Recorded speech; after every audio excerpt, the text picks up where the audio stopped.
What's up, Steeler Nation? Yes, we are back. Smo and Chris, the Steelers observers. Grant couldn't make it this evening. I don't know. He said something about getting his balls whipped with a car antenna. Something. I don't know. He was all excited too. We got the guy that he wanted. Yeah, you would think that he would be right on here sharing his excitement, but no. Observers aren't a priority this time. Yeah. So we haven't spoken since pre-Super Bowl, which at this point I don't even know if it's worth hashing the Super Bowl. Obviously, the big news of the day is the Steelers signing Russell Wilson to a veteran minimum deal, courtesy of the Broncos paying him close to $40 million. Yeah, I mean, I'll just go right into it. I don't see any honestly don't see any downside to this signing, given the context of like you're only paying him a million some bucks. Um, yeah, I mean, and to caveat, like I would be all in on whoever our quarterback is. I'm not one of those people that's just gonna like poo-poo something, but Russ is a professional quarterback, man. Like I don't, I don't think this Denver teams were any good, and the people that want to complain about numbers and I was hearing the thing of the Steelers have only thrown it was like 25 touchdowns since Roethlisberger retired, and Russ threw 26 himself last year. Like, Yeah. I don't know what you want. Given who's available on the market, we weren't going to pay Kirk Cousins hundreds of millions of dollars. Weren't going to pay Baker hundreds of millions. I was never a fan of giving up assets for Justin Fields. Mm-hmm. Maybe if he had a couple years left, but only having the 1 year and having to decide on his option. So Yep. yeah, I mean, I feel like the team is good enough. We won 10 games last year, despite of only getting like 5 of those of competent quarterback play, maybe. And No, definitely. yeah, I just feel like it's Omar just like taking a shot. Like I don't like the old days of Colbert. Like this would not have happened. This is Omar saying, I feel like the team's good enough. We're gonna take a shot. Yeah, we're definitely in win now mode. There's no denying it anymore. And a lot of people are saying that Wilson is washed. But something that I just saw is that he had consecutive wins over Green Bay, Kansas City, Buffalo, Minnesota, and then Cleveland. With 8 touchdowns So, and no picks. yeah, those are some pretty big, like some playoff teams in there, some really good defenses. I mean, everybody thought that Cleveland had the best defense that we've ever seen, right? And then Kansas City had two great corners, and Russ was able to beat Patrick Mahomes. So this is a Super Bowl winning quarterback that's coming to Pittsburgh, and he's had duels with the best, and you beat him out. He bested them both. Really, I Green just Bay should have beat 49ers in the playoffs. I'm not afraid to say that I just watched a few highlight reels, and of course the highlights only have the best plays, but you can Yeah. you can learn a lot just from watching what plays are being made. One, he's got more wheels still than I thought he did. He rushed Mhm. for 300 some yards last year and a few touchdowns, and just like escaping and getting out, throwing on the run. The amount of times I saw play action, and we can get into Arthur Smith a little bit, but play action deep balls are a staple of an Arthur Smith well run offense. And I'm sure Pickens is quite happy today that he's going to get a few of those thrown his way. Yeah. But Russ can, like, I mean, it seems to me like he can make the throws. And the thing is, we don't like I'm saying, I feel like we have a decent roster that, another good draft, some signings here this week. We bolster the depth in certain areas. Like again, we won 10 games last year with a handful of games of competent quarterback play. We need someone to keep us on schedule and to make a throw when needed. We're good at like I feel like we're going to be good enough at running the ball. The defense is going to have Mhm. us in games. It's going to be you're looking at, and I even feel like we could go 10-7 this year, and you would think like, oh, record wise we're the same, but like be a vastly improved team at 10-7. I would If that makes agree. sense. Yeah. Like we lucked into 10-7, struggled mightily offensively. Like Mhm. I could see us, just by schedule being what it is and football being what it is, going 10-7 and just being a better, well-rounded team. Um, just gotta stay on schedule. Can't the three and I think the 3 and outs will be gone. This is a Mhm. professional quarterback, people. Like the guy who's like been there, done that, and it basically is on his last life. Like the dude's got something to prove. He's very hungry. This is true. And, a lot of people will say, oh, the Steelers are just a quarterback away. We've got some holes to fill. Now, one of the, I mean, probably the biggest story, especially when it comes to you, Smo, is that we were able to replace Presley Harvin, Thank new God. punter. We're paying our punter more than we're paying our quarterbacks. That's insane. We were so like burnt and hurt by what Harvin did to us with his inconsistency that we went and made this guy like one of the top paid punters in the league. Like I honestly I feel so yeah, we signed this guy and I can't even lie. I don't know the punters. I know like a few of them. Cameron Johnson, he played with the Texans last year. Just by looking at the storylines. So in net yards last year, he was sixth in the NFL. And raw yards per punt, he was 17th. But again, don't let that fool you. Like net yards is where it's at. He was third in the NFL in fair catches forced, sixth in punts down inside the 20. Like, and I'm guessing if he's getting paid this much and was such a hot commodity, he's consistent.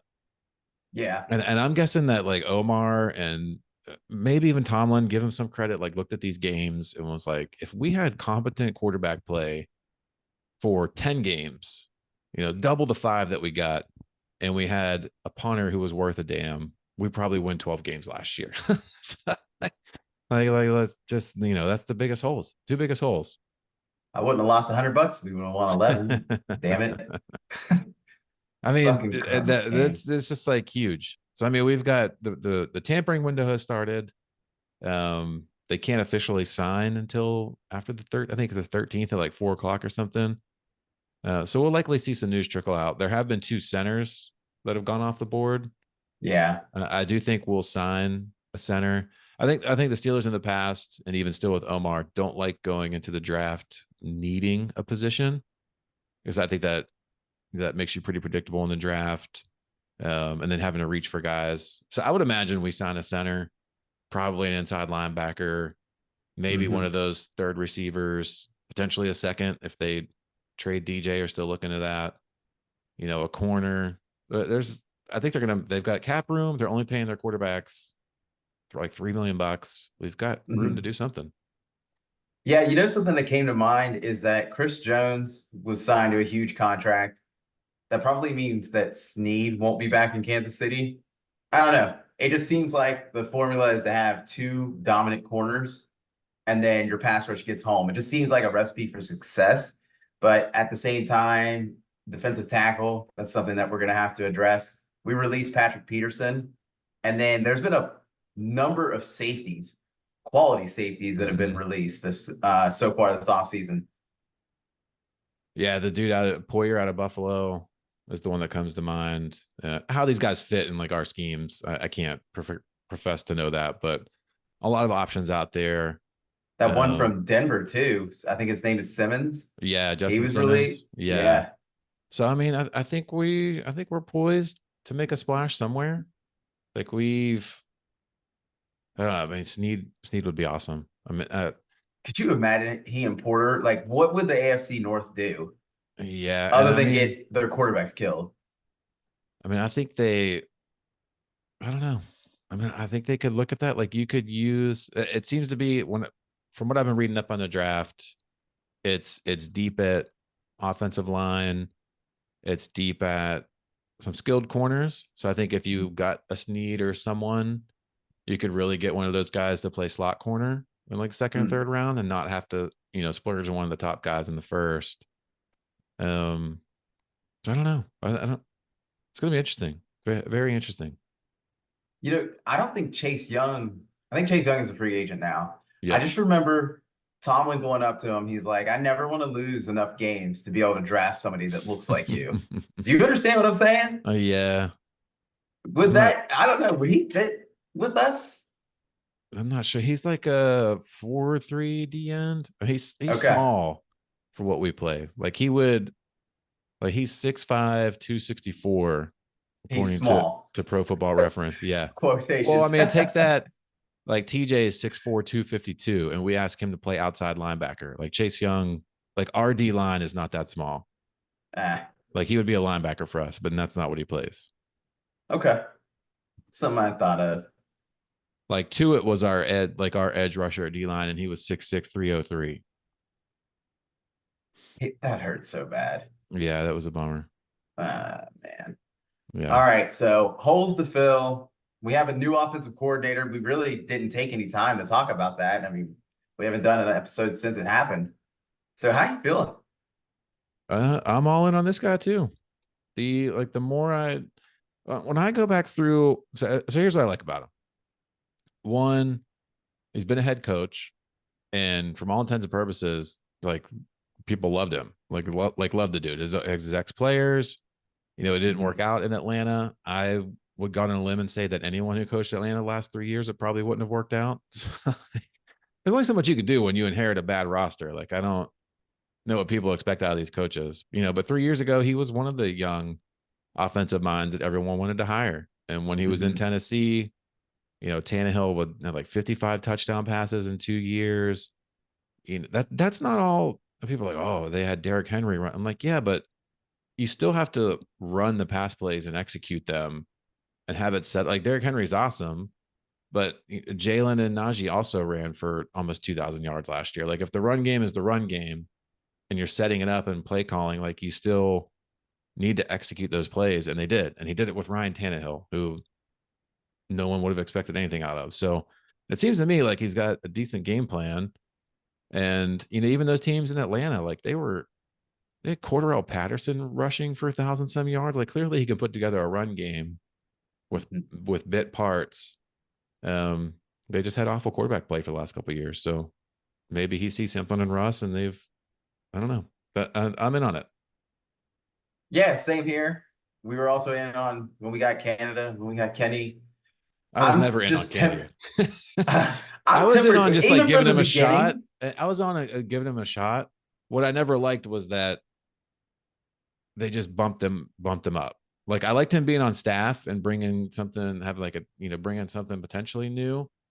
Um, I never liked just hiring him to be the OC without really interviewing anyone else because this is an NFL gig, and like the dude never coached at the NFL ever except for being a random quarterbacks coach coaching Ben Roethlisberger. Like, what was it? He wasn't coaching Ben. Like, what? But anyway, I don't want to go into that. Like, Canada was a bad hire from the start. I liked him being on staff as a coach and just like having a different mind there, but like as the OC, no, that was dumb. Yeah, you mentioned Derrick Henry had big numbers with Arthur Smith, and then you also said it was AJ Brown had pretty good numbers with him too.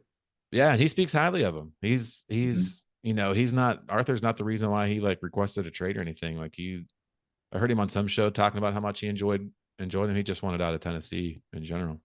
So what the hell are we gonna do with DJ? Why would we trade him? I think you look at one, he's like 18 mil against the cap this year, and this is the Mhm. last year of his deal. So are you going to give him another deal? Probably not. Okay. Given just like look into the future of where you need to spend money. Like, do you give DJ another 2 or 3, 4 years when you've got Pickens in 2 years? You got to decide. I doubt they give Najee a second deal, but you never know. You got Fryermuth, you got to figure out. All these young guys like Broderick's going to need. Well, I guess he's 4 years away. Benton will have 3 more. Like you just like start mapping out the money. And DJ's pushing. I assume he's pushing 30 at this point. And it's Yeah. is he a $18 million a year player? Like he hasn't produced like it. So I don't know. You see what he's only had 1,000 yard receiving, 1,000 yard season. I just don't think you could get much for him right now, especially given that Judy trade. So I mean, do you Yeah. do you let it ride? Because from what I read, they would get a comp pick if he left and signed somewhere else. So let it ride Okay. this year and get a comp pick at some point down the line, unless you can actually swindle someone for a second or third rounder this year. That Hollywood Brown trade when the Cardinals gave up a first round pick. I can't believe that. And then Jerry Judy goes for a fifth and a sixth. Yeah, it's hard to think of him not being here because that just opens up another hole. We let go of Allen Robinson as well. So we definitely have holes to fill. It'll be interesting to see who we target in free agency. You're talking about probably signing another center. I don't even know of another big name that's out there. Yeah, I'm not sure. I don't follow or the anyone center that's like market. solid. Yeah. Um, I don't know. It'd be, and it's got to be interesting the conversations they're having with Arthur about what kind of offense they run too. And if you go back and look at those Titans teams, they were AJ Brown, Derrick Henry, obviously. Corey Davis had a role. Um, the a lot of play out of the tight ends. I think you'll see Muth a lot more. And you Yeah. start just spreading out the wealth. And I don't, you think back to those teams, like did they have a receiver like DJ? Like how would he utilize that? Um, so I don't know. I think they just don't think he fits in, what the case may be. You know what I And think about with Russ is his relationship he had with Tyler Lockett, and I think of Calvin Austin. yeah, I think about that, and then you know how Russ gets crafty and stuff, and he'll just like make little dump off plays. I can see Darnell Washington if he's still a pass catcher. I could see him having some more catches this season too. they have options if these guys can just live up to it a bit.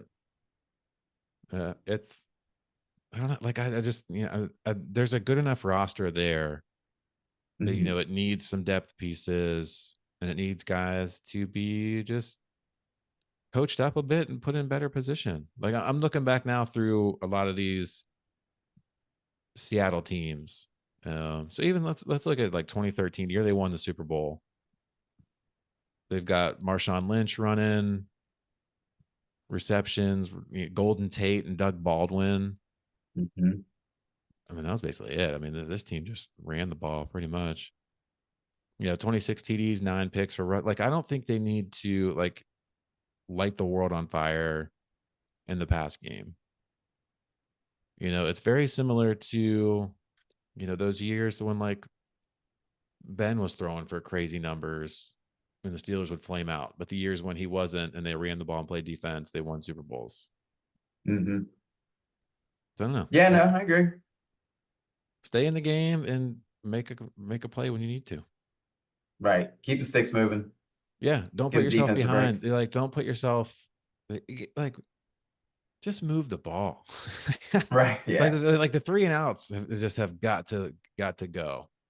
The averaging 200 yards a game. Like let's push that near 300. Like let's have some sort of scheme that makes people fear us a little bit, whatever that Mhm. looks like.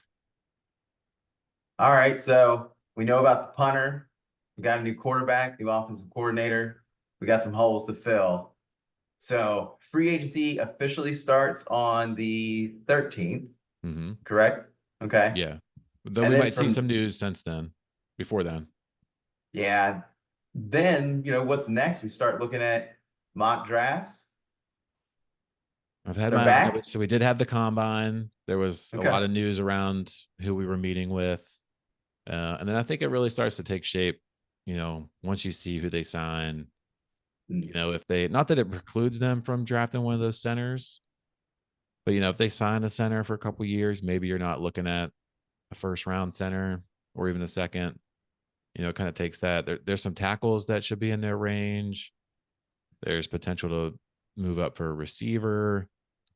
I've seen a lot of mocks out there, so it'll be fun to start digging into those. Could you imagine if we got Marvin Harrison Jr.? It's not going to get Marvin Harrison Jr. Can you imagine The though? LSU dude is who they talk about. Yeah, but you know what we do? We'll go talk to people and it won't mean a thing. We'll end up drafting someone that we ignore. What you need to watch is who they invite. So it's always the like the one-on-one chats they have on pro days, and then the people that they typically invite to their like 30, they get 30 visits they can have. Mhm. Um, those are always the guys they pick in the later rounds. Like Trice was one of those guys. I think they brought Benton. No, Benton was like a big senior day. They were all over Benton at the senior day, the Senior Bowl. I mean, when you start to see those news reports come out, there's typically 15 or so names that they're heavily interested in. All right. Well, I'm getting excited to see what you put together. I I think think we got a nobody couple right had. last year. We're gonna have to go back and review, but I think everybody got like at least a B. Yeah, So not too bad. it's a lot of fun. We're starting to heat up. Starting to heat up. Yes. Get exciting. I was bored. Yeah. So we got the draft is April 25th. It starts. The schedule will get released sometime in May, typically those first 2 weeks. And then we hit the dead period until they go to Latrobe. But I We gotta imagine this go. week we'll probably get Russ in Pittsburgh. I don't know how big they'll make of it. When Trubisky signed, they had him do that little the jersey thing, and he and the fam were there. So we'll see how they handle it. Yeah, I mean, they say it's going to be a competition, but It's not a competition. what if Kenny beats him out, man? Come on now. I don't know how you can. I don't know. I hear you. I I was mean, watching the like you say, a highlights too. competition, but like the way that Kenny played in the preseason last year was as good as you can play. And if he did that again this year, people would just be like, "Oh, but look at last year." Like he's in a no-win situation. It's unfortunate. I had high hopes, and that was me supporting a Pitt Panther. But Which is all a shame. right, I mean, I'd love to see him without Canada. Like what? And I still think, and I don't know if his future will stick with the Steelers or not, but if he doesn't get the chance to break out somewhere, just like the ultimate backup quarterback, like we went out a backup QB is like to not lose you the game, like Trubisky did.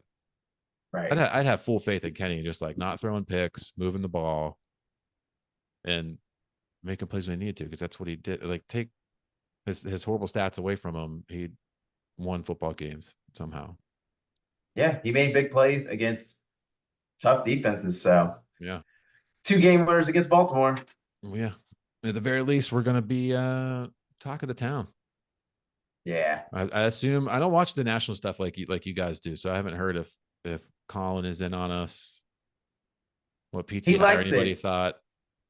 Yeah, so I'll dive into that. So what most of the national media is saying that it's different than Russ to the Broncos because he isn't expected to be a savior there. So it's really just kind of like you said, plug in, don't mess it up, make a play when you need to. And then I would have to agree with you because last year was the easiest schedule we're probably going to have for a while. And we should have capitalized on it. So I could easily see us with 10 wins this year, getting into the playoffs and getting a game. But yeah, there's just less pressure on him. You And also he's just probably never like know. driven. Like no one knew last year that Burrow was going to get hurt. No Mhm. one, for all we know, Mahomes gets injured day one this year. Right? It's just everyone talks about the schedule beforehand, but you don't know how it's going to play out. It's true. I was thinking we were going to beat San Francisco. That did not go as planned. No, next time. But all right, y'all. We'll be back after free agency with some mock drafts for you all. Maybe Grant will be back for that one. Maybe he'll run I'm one. excited. We got to hear his thoughts on Russ at least once. I know. Get him to do a short or something. But all right, y'all. Observers out.